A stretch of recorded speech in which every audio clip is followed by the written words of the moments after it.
Hello everyone, welcome back to this channel. I hope you all are doing well and practicing English every single day. তো friends, আজকের ভিডিওতে আমি আপনাদের সাথে share করব 5 ধরনের অ্যাডভান্স ইংলিশ সেন্টেন্স স্ট্রাকচারস। তো আজকের ভিডিওটা কিন্তু খুবই ইম্পর্ট্যান্ট একটা ভিডিও, কারণ আজকের ভিডিও থেকে আপনারা অনেক নতুন জিনিস শিখতে চলেছেন। So watch the video till the end. Now let's get started.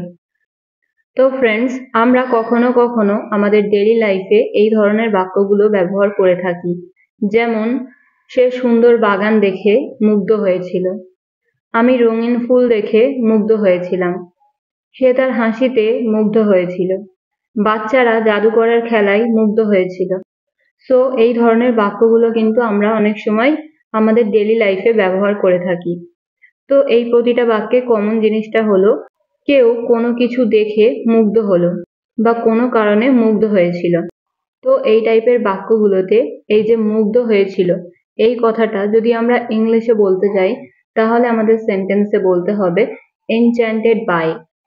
Enchanted by. Okay, তো কমপ্লিট সেন্টেন্স স্ট্রাকচার হবে subject plus be verb plus enchanted by plus object. তো চলুন তাহলে এবার এই স্ট্রাকচারটার ব্যবহার করে এই ধরনের বাক্যগুলোকে ইংলিশে কিভাবে বলতে হবে দেখা যাক। তো প্রথম বাক্যটা রয়েছে, সে সুন্দর বাগান দেখে মুগ্ধ হয়েছিল। She was enchanted by the beautiful garden. She was enchanted by the beautiful garden. পরের এক্সাম্পল, আমি রঙিন ফুল দেখে মুগ্ধ হয়েছিলাম। I was enchanted by the colorful flowers. I was enchanted by the colorful flowers. সে তার হাসিতে মুগ্ধ হয়েছিল।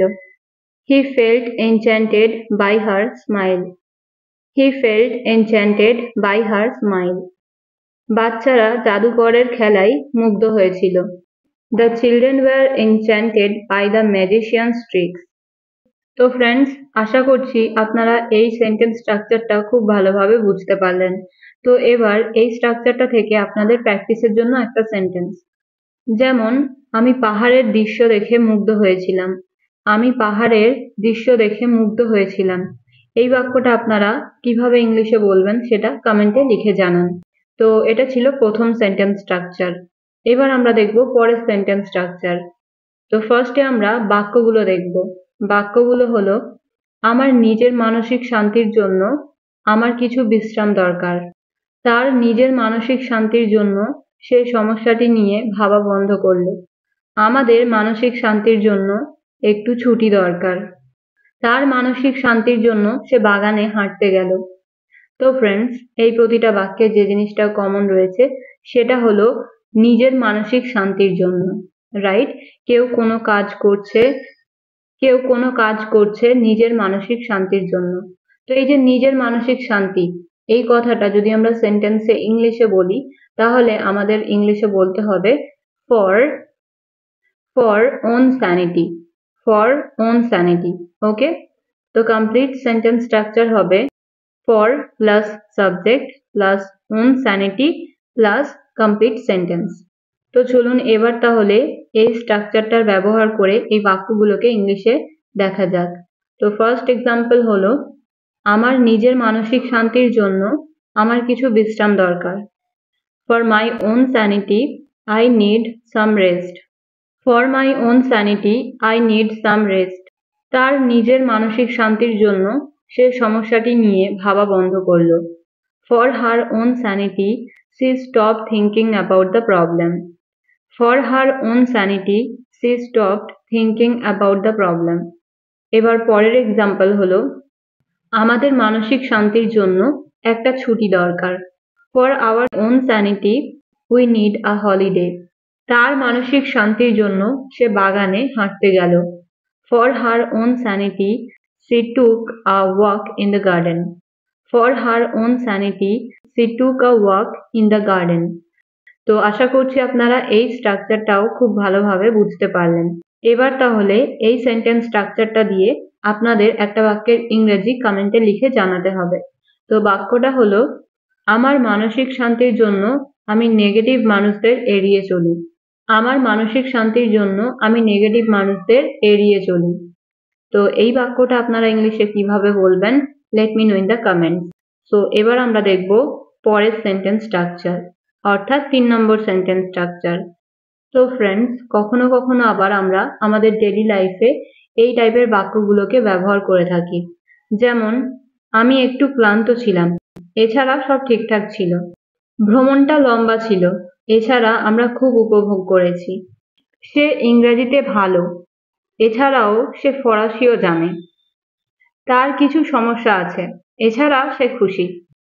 সো যখন আমরা এই ধরনের বাক্যগুলো বলবো এবং সেন্টেন্সে এই এছাড়াও কথাটা ব্যবহার করব, তখন সেন্টেন্সে আমাদের বলতে হবে অ্যাপার্ট ফ্রম দ্যাট। ওকে, অর্থাৎ এছাড়াও। সো কমপ্লিট সেন্টেন্স স্ট্রাকচার হবে subject plus verb plus apart from that, অথবা আমরা অ্যাপার্ট ফ্রম দ্যাট এটা আগে বলে তারপরে সাবজেক্ট এবং ভার্বের ব্যবহার করে সেন্টেন্স বলতে পারি।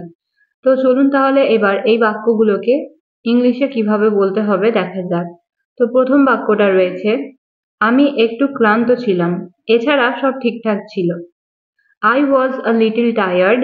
Apart from that, everything was fine. I was a little tired. I was a little tired. Apart from that, everything was fine. পরের এক্সাম্পল, ভ্রমণটা লম্বা ছিল, এছাড়া আমরা খুব উপভোগ করেছি। The journey was long. Apart from that, we enjoyed it a lot.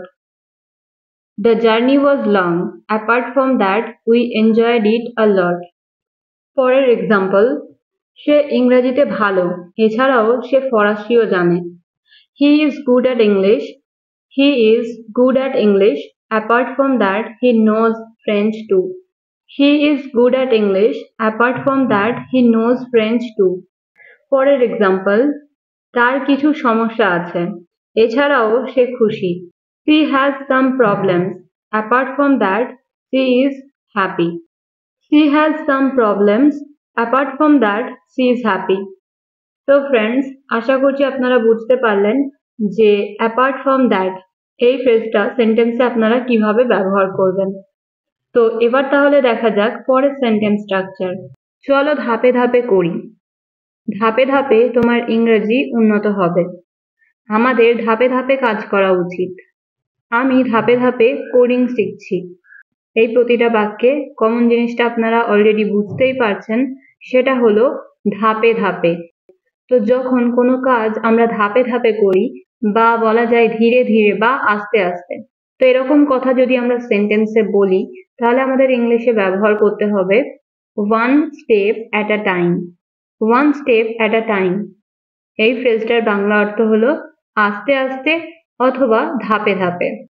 তো চলুন তাহলে এবার দেখা যাক যে এই বাক্যগুলোকে বাংলা থেকে ইংলিশে কিভাবে বলতে হবে। তো প্রথম এক্সাম্পলটা হলো, চলো ধাপে ধাপে করি। চলো ধাপে ধাপে করি। Let's take it one step at a time. Let's take it one step at a time. ধাপে ধাপে তোমার ইংরেজিতে উন্নতি হবে। One step at a time you will improve your English. One step at a time you will improve your English. পরের example, আমাদের ধাপে ধাপে কাজ করা উচিত। We should work one step at a time. We should work one step at a time. এবার পরের example, আমি ধাপে ধাপে কোডিং শিখছি। I am learning coding one step at a time. I am learning coding one step at a time. তো friends, আশা করছি আপনারা বুঝতে পারলেন যে one step at a time এই ফ্রেজটা ইংলিশে সেন্টেন্সে কিভাবে ব্যবহার করতে হয়, রাইট? তো চলুন এবার দেখা যাক পরের সেন্টেন্স স্ট্রাকচার। আমি সমস্যার সমাধান করতে সব রকম উপায় চেষ্টা করেছি। তারা ম্যাচ জিততে যতটা সম্ভব চেষ্টা করেছিল। ইন্টারভিউতে সে আমাকে সব রকম প্রশ্ন করেছিল। ডাক্তার রোগীকে বাঁচাতে সব ধরনের চেষ্টা করেছিলেন। তো এই প্রতিটা বাক্যে যে জিনিসটা কমন রয়েছে সেটা হলো সব রকমের বা সব ধরনের। তো যখন আমরা কোনো কাজ করতে বা কোনো সমস্যার সমাধান করতে আমরা যত রকমের সম্ভব বা যত রকমের উপায় আছে সেগুলো সব চেষ্টা করে দেখি, এরকম অর্থে সেন্টেন্সে ব্যবহার করতে হবে every possible. Every possible. Okay, তো চলুন তাহলে এবার এই ফ্রেজটার ব্যবহার করে এই বাক্যগুলোকে ইংলিশে কিভাবে বলতে হবে দেখা যাক। তো প্রথম বাক্যটা রয়েছে, আমি সমস্যার সমাধান করতে সব রকম উপায় চেষ্টা করেছি। I tried every possible way to solve the problem. I tried every possible way to solve the problem. তারা ম্যাচ জিততে যতটা সম্ভব চেষ্টা করেছিল। They made every possible effort to win the match. They made every possible effort to win the match. পরের example, ইন্টারভিউতে সে আমাকে সব রকম প্রশ্ন করেছিল। He asked me every possible question in the interview. He asked me every possible question in the interview. One more example, doctor রোগীকে বাঁচাতে সব ধরনের চেষ্টা করেছিলেন। The doctor tried every possible treatment to save the patient. The doctor tried every possible treatment to save the patient. So friends, আশা করছি আপনারা এই ফ্রেজটার ব্যবহারও খুব ভালোভাবে বুঝতে পারলেন। তো এই ছিল আজকের ভিডিও। প্রথমে আমি বলেছি যে এই ভিডিওতে আমি আপনাদের সাথে 5 ধরনের সেন্টেন্স স্ট্রাকচারের ব্যবহার শেয়ার করব। তো অলরেডি আমি 5 ধরনের সেন্টেন্স স্ট্রাকচার আপনাদের দেখালাম। আই হোপ আজকের ভিডিওটা আপনাদের জন্য ইউজফুল হবে। সো ভিডিওটা যদি আপনাদের ভালো লেগে থাকে তাহলে অবশ্যই ভিডিওটা লাইক করবেন এবং শেয়ার করবেন। আর যদি আপনারা আমার হোয়াটসঅ্যাপ চ্যানেলে অ্যাড হতে চান তাহলে চ্যানেলের ডেসক্রিপশনে হোয়াটসঅ্যাপ চ্যানেলের লিঙ্কটা অলরেডি দেওয়া আছে, সেখানে ক্লিক করে আপনারা জয়েন করতে পারেন। So that is it for today's video. See you in the next one, and thank you so much for being here. Stay happy and keep learning.